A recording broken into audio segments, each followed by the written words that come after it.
Coming back to our previous story, President Donald Trump's new national security blueprint states the era of mass migration is over and highlights China as a long-term competitor to the United States. Joining me now to discuss is Kervin Oquin, former lead intelligence, reconnaissance, and surveillance coordinator for the U.S. Army. Kervin, welcome. It is good to have you back after that. What, in your view, has been the impact of mass migration on the United States in recent years? Yeah, sorry about that, Chris, and it's so good to see you. Good to be here. All good. I would say that it hasn't been the last few years. It's been the last few decades. This has been an issue within the United States, just the freedom of travel across borders, mainly the border, our southern border with Mexico. So my first deployment, if I could just tell a brief story here, my first deployment was to Baghdad, Iraq in 2004. One of the first briefings we got out of Fort Hood, Texas was from the FBI talking about the mass migration of terrorist cells through the Mexican border. That was an issue in 2004. That has not gotten fixed. I honestly, there's a lot you can disagree with the administration, and I think that's healthy to disagree with any administration that is doing the wrong thing. But we have got to secure the border for these specific reasons. Okay, and Kervin, the strategy goes beyond the United States and hints at the need for other nations to follow suit in ending mass migration. What do you think are the biggest obstacles to Trump's apparent aim of ending mass migration worldwide? Yeah, I think it's the worldwide part of that, right? Well, while the Trump administration is talking America first and being, very internal about things, trying to project power with that, it's going to be quite difficult. The European nations are going to wonder why they are going to agree to things that the United States wants them to do, and the United States isn't going, or says that they're not going to help within Europe anymore. But I think one of the things there is what the Trump administration is trying to do in forcing NATO as a NATO country, forcing other NATO countries to spend that 5% of GDP on defense.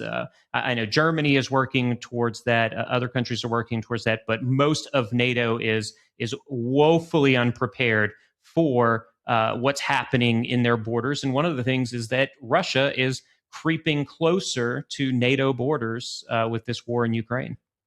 Yeah, and we are seeing rising public sentiment in Europe about more secure borders, about pushing back against mass migration there.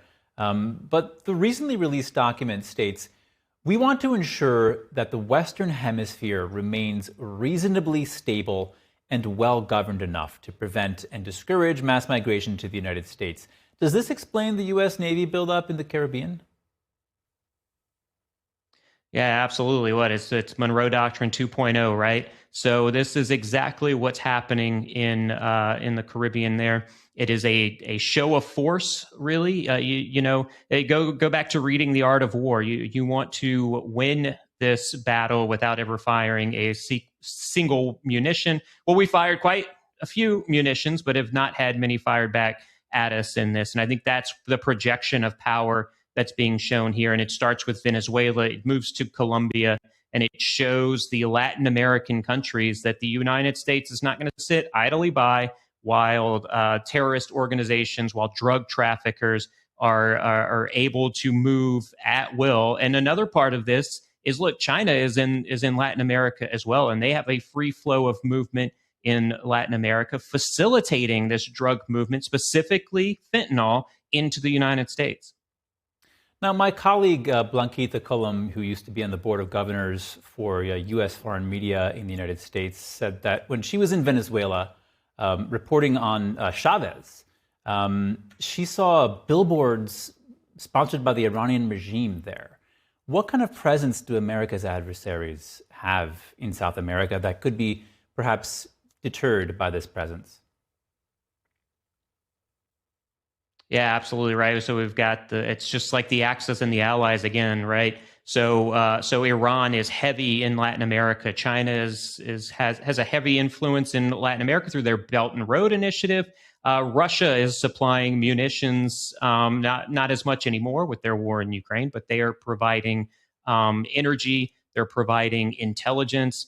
And so you've got this axis, right, that we're always talking about: Russia, Iran, China, and they are very influential in the Caribbean. Let's not forget that the Panama Canal, both sides of that port, have ports that are owned by Chinese companies, with the golden percent that's owned by the Chinese Communist Party of the CCP. If China would direct those companies to block the Panama Canal, they would do so, and the United States would have a very difficult time traversing this free flow of naval waters.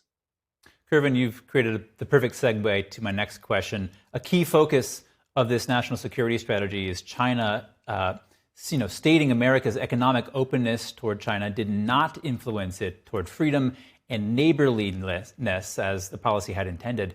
What went wrong?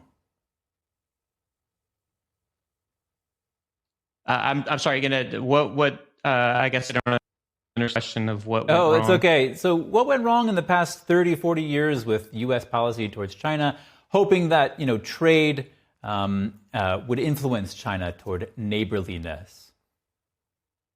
Yeah, sorry about that. Yeah, absolutely right. So what went wrong? Let me throw that back onto China. I'll tell you what went wrong. The theft of U.S. intelligence, the theft of naval assets so that they can build their own naval assets, not this free flow of information. No, their aircraft carriers are built as a direct replica of U.S. air carriers because of the engine that was stolen.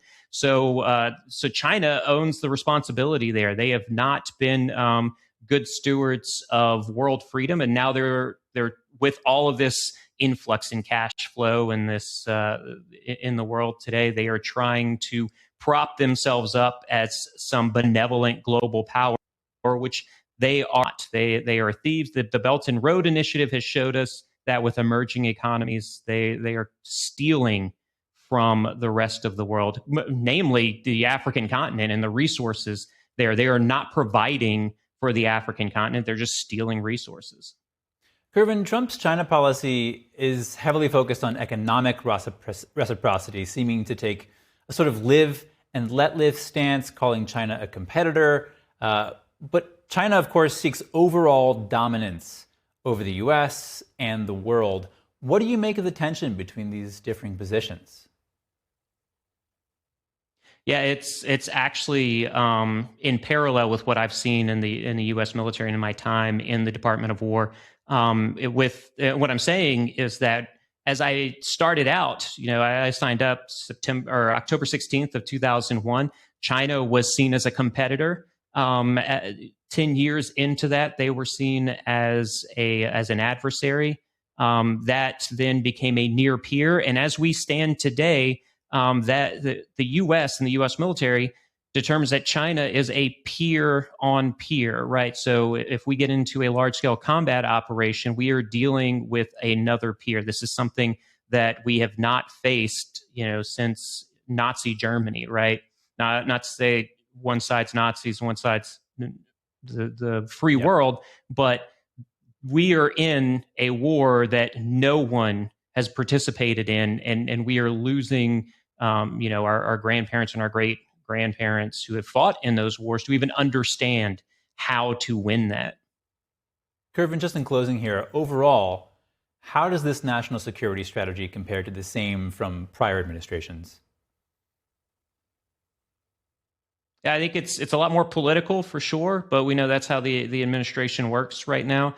A heavy emphasis on our borders and staying internal, the America First policy, but heavy-handed towards China, I think. And look, I think there is. I know a lot of the media is running with how Russia is not really mentioned in here. I read through it. You know what Russia is mentioned as? Not even a competitor. Russia is an afterthought, because they showed their hand in the invasion of Ukraine, right? They used to be seen as a near peer to the United States. The United States does not consider them a near peer anymore, and they say, Europe, deal with it. This is on your borders. This is on your continent. You need to deal with it. Kervin Oakman, thank you so much for your time. Thank you so much for having me. Stay safe out there. You too.